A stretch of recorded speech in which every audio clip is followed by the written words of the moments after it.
Olá, bom dia. Bom dia, quarta-feira, 3 de setembro. Este é o Visual, um programa acessível da TV Brasil. É hora de ficar bem informado em Libras. Participe do Visual através do nosso Facebook. O nosso endereço é facebook.com/visual TV Brasil. Direto do Rio de Janeiro, começa agora o Visual.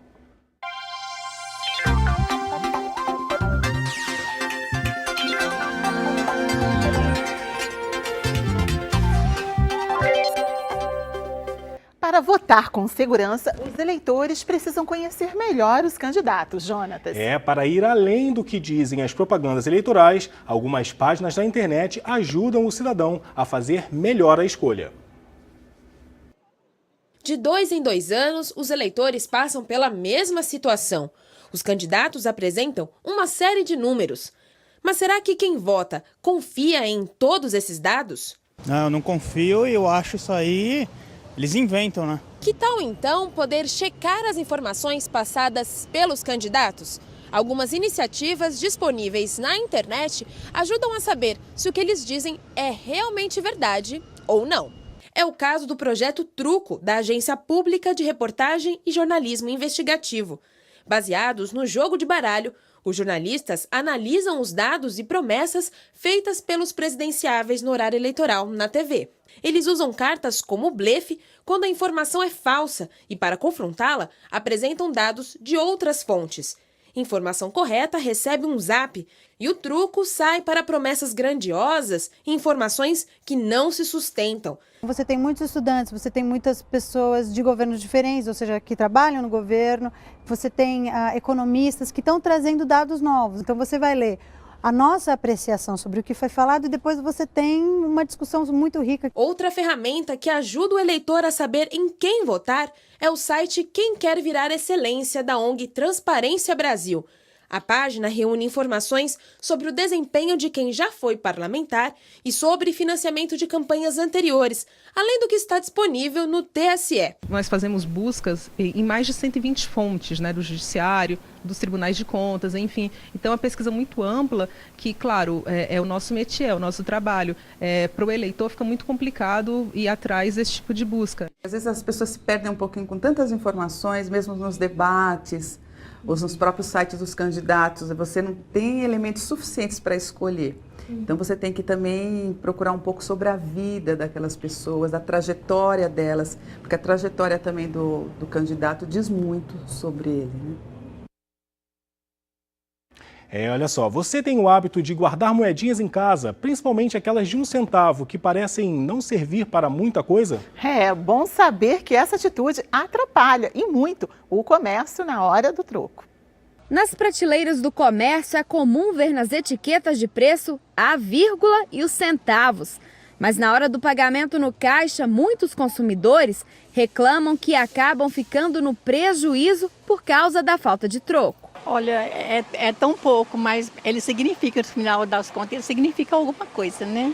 A minha compra deu R$ 5,02. Eu tinha uma nota de 5 e uma de 10. Disse a caixa, eu posso dar a nota de 5? Ela falou, não, deu 5,02. Então, ela fez questão de receber os 2 centavos. Eu dei para ela uma nota de 10 e ela me cobrou R$ 5,05. Ela me voltou R$ 4,95. Ou seja, os meus 3 centavos, para ela, tudo bem. Dar o troco no Brasil ficou mais difícil depois que o Banco Central deixou de produzir a moeda de 1 centavo. Segundo a instituição, os 3,1 bilhões de 1 centavo que circulam no Brasil seriam suficientes para o mercado financeiro.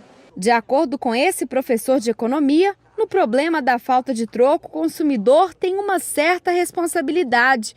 Muitas pessoas acabam deixando as moedas jogadas dentro das gavetas de casa e assim o dinheiro não circula. O ponto para o Banco Central, que às vezes é complicado, é o fato de que, assim, às vezes, simplesmente fazer mais moedas não resolve o problema, se é as próprias pessoas que entesouram essas moedas em casa. O custo da produção da moeda de 1 centavo também influenciou na decisão do Banco Central.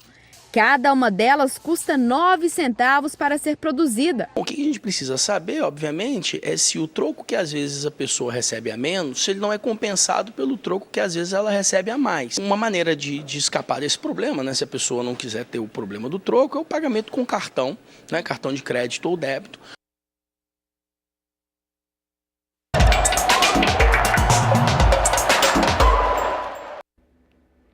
Bom dia! O mês de setembro costuma ser o mais difícil para os clubes brasileiros.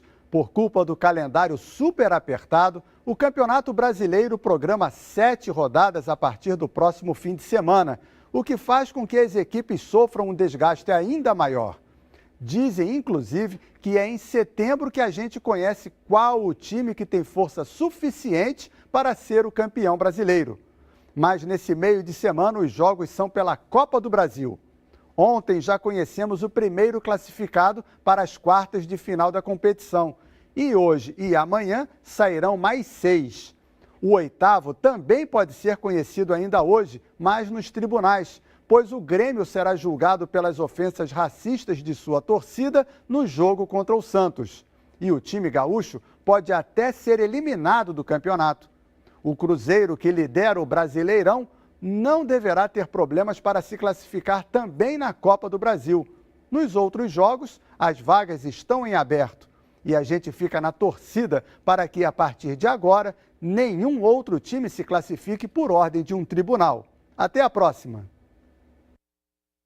A inclusão de pessoas com deficiência no mercado de trabalho é um desafio não só para o trabalhador, mas também para o empregador, que tem dificuldade de encontrar pessoas habilitadas.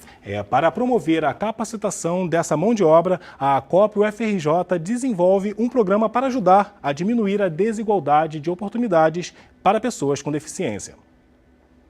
Raquel trabalha há 10 anos na Secretaria da COP, Instituto de Pós-Graduação em Engenharia da Universidade Federal do Rio de Janeiro. A deficiência física nunca impediu de exercer a profissão, mas acredita que ainda falta acesso às pessoas com deficiência ao mercado de trabalho. Tem que haver, sim, a inclusão de mais gente, a chegada de mais gente e a capacitação deles ao trabalho. A COP UFRJ lançou um programa de ações para promover a inclusão produtiva de pessoas com deficiência para trabalhar em centros de pesquisa. Um cego vir aqui é um negócio complicadíssimo, porque tu não tem braille nenhuma, placa indicativa, você não tem acessibilidade, você não tem elevador. Então essa mudança é fundamental. Acho que não tem que mudar, não é o deficiente, mas a universidade para que ela possa ser pública e para todos. Por lei, 5% das vagas em empresas e instituições são destinadas a pessoas com deficiência.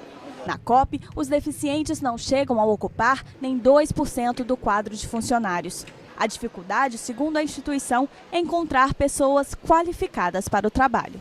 Uma das principais iniciativas do programa COP Inclusão é oferecer, a partir de março de 2015, um curso de capacitação para pessoas com deficiência. O grande objetivo do programa é formar trabalhadores com deficiência, algum tipo de deficiência física, para permitir que eles militem e exerçam atividades nos laboratórios de pesquisa e desenvolvimento, tanto de empresas como de instituições de pesquisa. O jardim de um dos laboratórios da COP recebe tratamento especial de Manuel, que trabalha há 5 anos na instituição. Para ele, a melhor atividade é cuidar das plantas. No trabalho, eu tenho um jardim lá também. Eu cuido, eu limpo também, eu podo, eu faço um desenho também.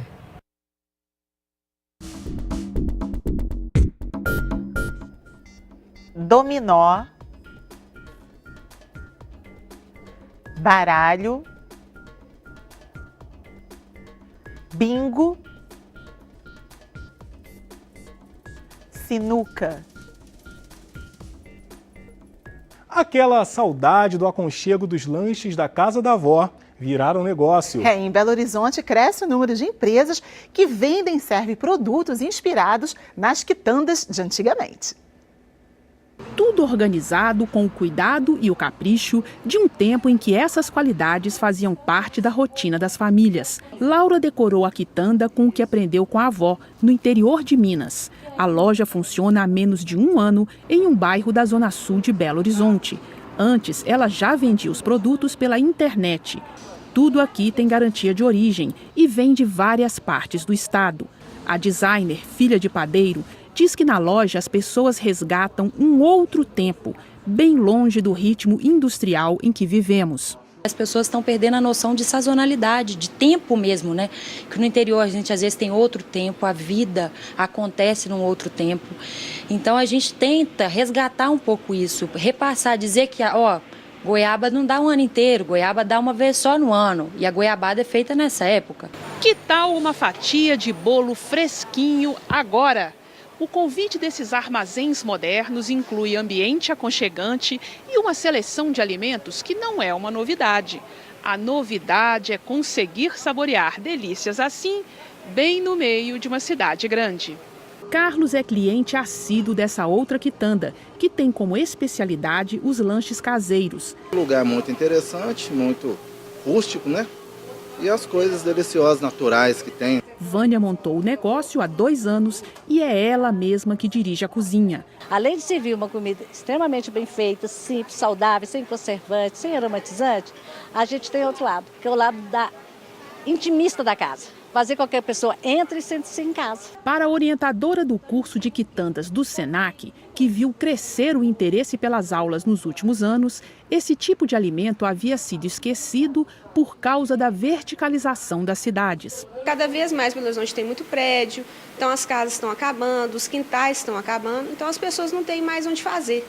Então acabam buscando aquele sabor que tinha lá na infância, que a avó fazia, que a mãe fazia, mas que hoje, às vezes, não passou de geração para geração e nem sempre a pessoa tem tempo. O Visual de hoje termina aqui. O nosso próximo encontro é amanhã, às 8 da manhã. Muito obrigada pela companhia. Tchau. Bom dia.